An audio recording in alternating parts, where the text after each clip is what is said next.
about women, that if you put a camera in front of them, they can't wait to be on it, no matter what it is for.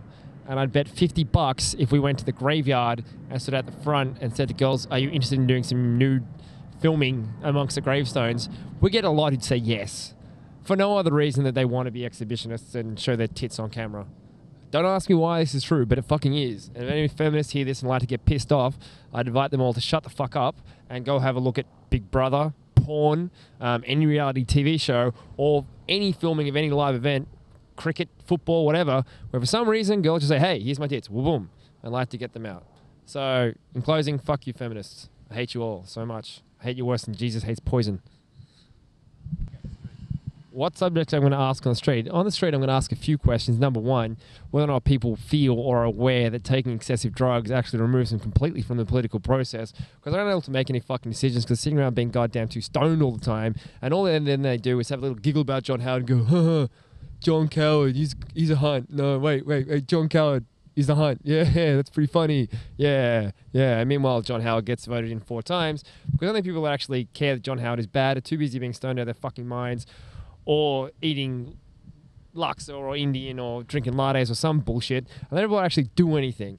And the fact of the matter is, by making severe political situations into a comedy situation, you're actually making people feel better about the whole thing as if they're empowered when they're really not, but they feel like they are. So all that means is the political situation continues and nothing ever gets done because everyone's cracking jokes about George Bush and John Howard and whatever the fuck takes their fancy.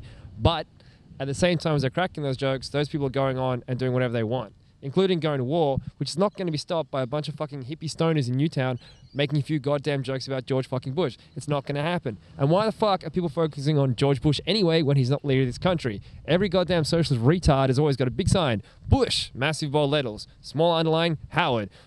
And you ask about this, they'll tell you, nah, Bush is the real problem. Howard just, licks his ass and stuff. It's like, well, fair enough, maybe that's true. But the fact of the matter is there's nothing anyone in this country can do to get rid of George Bush, but maybe there is something they can do to get rid of John Howard. But the socialists, like all hippie retards, are too fucking dumb to realize this. In this country, you have a really wide variety of choice. You have the deliberate malevolence of the Liberal Party, or you have the non-malevolent utter incompetence of Labour, or you have the utter dreaming bullshit of the Greens, who for some fucking reason don't seem to understand that by tacking on legalized drugs to every single policy bill they ever have, no one is going to vote for them. The issue of whether or not their policies are good and harmonization of legalizing drugs is completely irrelevant. What they're doing is guaranteeing they're never going to win. Ever. It'd be really, really, really, really funny if we went around asking people if they thought that they were aware that the increase in homosexuality and abortion rates actually weakens this country by decreasing the overall birth rate and ensuring an increasing grey population. Now, even though that's true, and like you point that out to people, people will go, hey, you can't say that even though it's true because, I mean, there's no direct correlation between an increasing percentage of the population becoming homosexual and less children being born. Wait, yes, there is. Yes, there is. And their brains are so fucked up, they can't make a connection between, hey, actually no one's saying being gay is bad, we never said that. All we said that is that means there's less kids in the country, which means the graying population increases, and the country is actually in the end overall weaker. But of course you can't say that, because it's true, but you know, it's bad, And it would even be funnier is if you went up and asked people if they thought that the main reason people have abortions is for purely economic reasons. Now all those people would say, yeah, so that the kids can have a better life with the good money stuff. Yeah, but then those same people are the ones who give the corporations so much shit. So clearly there's a real fuck up in their ideology. Right there. Right fucking there. And the socialists will always be quite good for a laugh. Yeah, the socialists, quite funny.